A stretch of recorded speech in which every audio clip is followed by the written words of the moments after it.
Përshëndetje, ku jemi këtu me parashikimin e datës 30 mars të 2025, dita e parafundit e muajit, ku na mëson shumë gjëra, por dhe disa sekrete.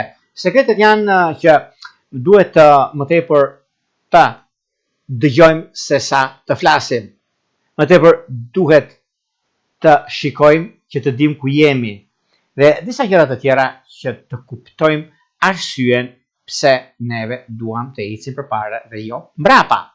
Duket se kjo ditë e datës 30 mars të 2025, ku ka të bëjë shumë me ndikimin e Mërkurit në retrograd, ku kthehet në shenjën e peshqeve, duke krijuar disi ndikime ose keq interpretime në komunikim, por duhet pasur kujdes dhe në lidhje me çështjet që ka të bëjnë me udhëtimet deri në fund të kursit të tij në retrograd. Por kjo nuk do të thotë se ka një problem për të shqetësuar, por ajo që këtë ditë që ka një ngarkesë shumë të madhe, do të thotë që Mërkuri takohet sërish me Neptunin për herë të dytë në muajin, në këtë muaj, vetëm këtë herë gjërat janë edhe më të vështira pasi Mërkuri është në retrograd, duke krijuar disa keq kuptime, por sa më të kujdesshëm kemi, aq më mirë është për neve.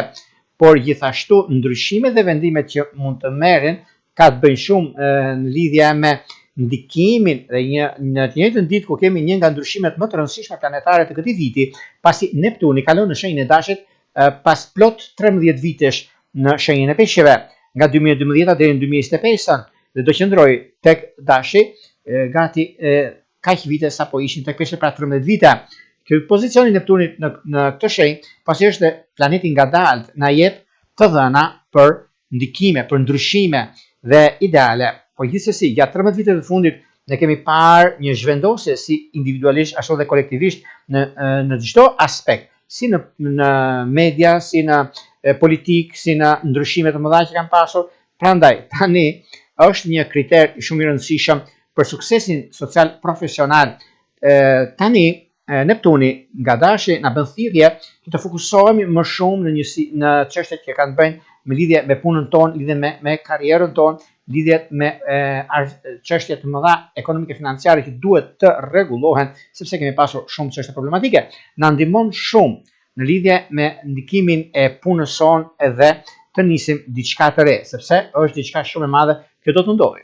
Neptuni fillimisht do të bëjë një fluturim të shkurtër prove në shenjën e Dashit deri më datën 22 tetor dhe do të tërhiqet sërish pasi disa muajsh në shenjën e Peshqeve deri në hyrjen përfundimtare të tij në Dash në 2026. Prandaj ndikimet që kanë bëjnë tani është një çështje ndryshimesh dhe marrje vendimesh të rëndësishme, prandaj kërkohet vëmendje dhe kujdes në këtë aspekt. Tani para se të fillojmë me parashikimin e kësaj dite, unë ju kujtoj edhe një herë për gjithë juve të rishikues të nderuar, ku do ndodheni në Shqipëri apo në diasporë dhe në kërkim të parashikimit të detajuar, atëherë duke klikuar në www.astrologo.al faqja roz shkon atje. Atje ndodh sekretaria për të ndihmuar mbi çështjet që juve kërkoni, mbi gjërat që juve dëshironi. Dhe kjo bën që juve të jeni korrekt me çështjet, korrekt me gjërat që juve keni, dhe kështu që kërkohet vëmendje në çdo drejtim. Nuk ka vend për të shqetësuar, por vëmendja kërkohet. Pastaj duke bler paketën tuaj dhe numrin për katës të blerjes, jeni gati pastaj për të folur bashk nëpërmjet Viberit, WhatsAppit apo Skype-it. Për juve që doni që çdo video që astrologo.al ngarkon në YouTube, dhe dëshironi ta dëgjoni të parë, ta shikoni të parët, atëherë duke klikuar te butoni këtu, aty jeni gati pastaj duke klikuar të gjitha sipas udhëzimeve që shikoni aty, dhe pastaj mund të dërgoni mesazhin direkt dhe jeni gati për të folur bashk ose dërgoni mesazhin dhe të merrni përgjigjen live. Tani, pa humbur kohë, fillojmë me shenjat me radhë. Fillojmë me shenjën e parë, që është shenja e Dashit. Për ju të shenjës së Dashit duket se ka të bëjë shumë në lidhje me ndikimin, sepse Dashi gjithmonë është në një farë mënyrë një ndikim shumë i madh, dhe çështjet që kanë të bëjnë dhe mënyra dhe mundësia që juve keni, duket se tani ka ardhur koha dhe momenti për sa i përket një zgjidhjeje përfundimtare në fushën e karrierës suaj, në fushën e biznesit dhe jo vetëm.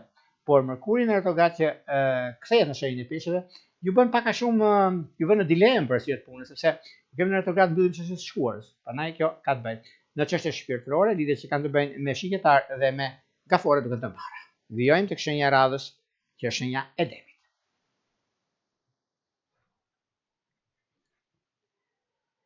Për sa përket shenjës së demit, kjo ditë është një ditë e lodhshme, por e kuptueshme për një mirë arsye që ka të bëjnë me anën e financave, ka të bëjnë me punë, ka të bëjnë me karrierë, ka të bëjnë me shumë gjëra dhe kjo bën që juve të jeni sa më të kujdesshëm dhe të vëmendshëm në lidhje me ekonominë, në lidhje me disa gjëra shumë të rëndësishme. Megjithatë, është edhe koha tani që çdo gjë do ta shikoni vetë juve, ku është mundësia më e mirë e mundshme dhe koha tregon që jeni me shumë fatë këtë drejtim. Në çështje shpirtërore, lidhje që kanë të bëjnë me dem dhe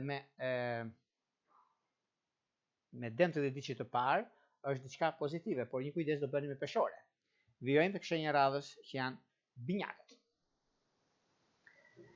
Për sa përket binjakët duket se pikërisht tani në këtë periudhë është një periudhë që ndikimet që kanë të bëjnë, mundësi që ju jepen, nuk është se ka një problem tani çështje pune, sepse lidhet më shumë në fushën e karrierës, lidhet më shumë në lidhje me disa takime, por gjithsesi kjo është një periudhë mjaft e mirë dhe tepër pozitive për juve, por në anën shpirtërore pak vëmendje me ujor. Vijojmë tek shenja e radhës, që është gaforja. Për sa përket gaforeve, gaforet duket se vërtet kanë mundësi dhe rëndësi të veçantë që japin në çështje punës, por kërkohet vëmendje në lidhje me disa takime që do të bëni dhe një vendim që mund të merrni. Në çështje shpirtërore lidhje që kanë bëjnë me peshore dhe me briqap duke se janë të mbara. Vijojmë tek shenja e radhës, janë luanët. Koha dhe momenti që është tani në lidhje me luanët duket se kanë gjetur kohën e tyre, kanë gjetur momentin, dhe duke pasur parasysh edhe periudhat që ndodhin fenomenet, jo se ka të bëjë diçka problematike, por është një moment mjaft i mirë në ekonomi, sepse mund zgjidhni shumë probleme dhe shumë çështje të nëna pezull kanë kohën e vet dhe mundësi të art për juve, sepse duke filluar nga tani e tutje gjërat do jenë më mirë dhe më pozitive. Në çështje shpirtërore, lidhjet që kanë bëjnë me ujor dhe me akrep janë të mbara. Vijojmë tek shenja e radhës që është virgjeresha.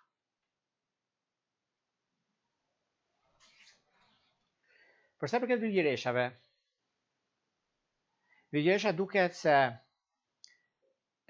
studiojnë më shumë se ç'duhet, lodhen shumë dhe nuk kujdesen për veten e tyre. Ka ardhur momenti të shikoni pak veten tuaj se keni lënë pas dore. Vërtet të tjerët jeni për të tjerët sepse punoni shumë, rregulloni gjëra, jeni në role drejtuese, por vetja juaj është vetja juaj. Kujdesuni. Në çështje shpirtërore, lidhjet që kanë të bëjnë me binjak dhe me akrep janë të mbara. Një udhëtim duket se është realizueshëm mbas dite. Shkojmë tek shenja e radhës, që është peshorja. Çfarë ndodh me peshorët dhe pse peshorët nisin diçka tani dhe fitojnë të drejtën e tyre? Nëse keni pasur një çështje ligjore ose jashtë Shqipërisë, duke se e fitoni tani. Vjen një moment tani, një moment mjaft i mirë, një moment që vërtet do të ndikoheni shumë, vërtet keni mundësinë e punës suaj, karrierës suaj, të gjërave të mëdha që do të keni, dhe kjo bën që juve të jeni shumë pozitiv, shumë herë më mirë se çdo herë tjetër, sepse ka të bëjë me punën dhe me stabilizimin. Në çështje shpirtërore, lidhjet që kanë të bëjnë me gafore dhe me shigjetar duket të mbara. Vijojmë tek shenja e radhës, që është akrepi. Çfarë ndodh me akrepët?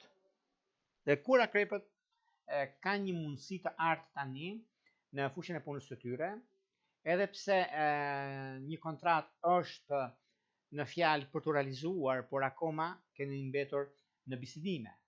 Momenti dhe koha që është tani, periudha që ndodhin këto fenomene, janë mjaft të mbara dhe koha ka treguar që fati është me juve dhe është për juve. Në çështje shpirtërore, lidhjet që kanë bëjnë me ujor të 10 diçit parë, me binjak të 10 diçit të dytë, duke se gjërat janë pozitive. Pak vëmendje do të bëni me dem të 10 diçit parë. Shkojmë tek shenja e radhës, janë shigjetarët. Për sa përket shigjetarëve duket se pak vëmendje do të bëni me disa takime të një pashemshme që keni tani, bëni më mirë në orën 12 e tutje, jo më përpara, sepse nuk është shumë favorizuese për shqiptarët, kjo periudhë prandaj kërkohet kujdes dhe vëmendje. Por koha tregon që juve e keni mundësinë dhe kjo bën që juve të arrini atje ku dëshironi dhe jo vetëm kaq, por keni dhe mundësi tjetër që të nisni diçka të re në çështje shpirtërore, lidhje që kanë të bëjnë me peshore dhe me gafore duke të mbarë. Vijojmë tek shenja e radhës, që janë bricapët. Për sa përket bricapët të duket se është kjo periudhë tani ku gjërat do të jenë shumë herë më përpara, mund të ndryshme nga çmendohet dhe periudha që ndodhin fenomenet. Është një kohë shumë e përshtatshme në lidhje me vendime që mund të merren, në lidhje me takimet që juve mund të keni, por është një mundësi e mirë tani në këtë periudhë, sepse është një mundësi e artë në komunikim, e artë në vendime që mund të merrni dhe në periudha të ndryshme që do të keni, sepse çdo gjë duke të mbarë çdo gjë arrihet fal suksesit dhe mundësisë që keni në çështje shpirtërore, lidhje që kanë bëjnë me akrep dhe me gafore duke të mbarë. Vijojmë tek shenja e radhës, që është ujori. Për sa përket ujorëve, ujorët duket se nuk janë pishman pse nisën një diçka të re, nuk janë pishman pse kjo periudhë nuk është në një farë mënyre ajo e duhura për të bërë një investim. Po investimin do ta bëni edhe 2 ditë akoma, do pritet futet muaji prill, mbas datës 4-5 e tutje, sepse duke pasur parasysh kishim hijen e eklipsit në datën 29 dhe këto 2-3 ditë ndikohet. Prandaj do thosha do të pa kujdes. Më mirë sa më kujdesshëm, aq më mirë do jetë në çështje shpirtërore, lidhje që kanë bëjnë me akrep dhe gafore duke të mbarë. Shkojmë tek shenja e radhës, janë peshqit. Çfarë ndodh me peshqit? Kur peshqit kanë një ndikim apo një fillim të ri në fushën e karrierës së tyre, e kanë pikërisht tani. Është koha dhe momenti, është vendimi dhe ndryshimi, është mundësia dhe rëndësia që jep në juve në anën tuaj dhe kjo kohë është më e mira e mundshme në stabilizime dhe në takime që mund të keni. Në çështje shpirtërore, lidhje që kanë bëjnë me shqiptar dhe me vitjesh duke të mbarë pak vëmendje do të bëni me binjak të 10 diçit të parë. Këto ishin pak a shumë përsa përket pikërisht datës 30 mars të 2025. Para se të ndodhemi bashkë, unë ju rikujtoj edhe një herë për gjithë juve të rishikues të nderuar, kudo ndodheni në Shqipëri apo në diasporë dhe dëshironi një parashikim të detajuar privat. Atëherë, keni pikërisht atë faqen atje. Duke klikuar, zgjidhni paketën tuaj, shkoni tek sekretaria dhe aty pastaj vendosni të dhënat juaja dhe jeni gati pastaj për të biseduar bashkë për gjithçka juve intereson. Por juve që doni që në kohën që ne jemi live dhe doni që të dërgoni një mesazh dhe të merrni një përgjigje live, atëherë kemi këtë butonin këtu, e klikoni duke ndjekur udhëzimet përkatëse të gjitha ato që shikoni atje dhe duke bërë share faqe, jeni gati për të dërguar mesazhin dhe të merrni live përgjigjen. Nga unë Jorgo Pulla, ju uroj një ditë të mbarë në çdo aspekt. Gjithë mirat.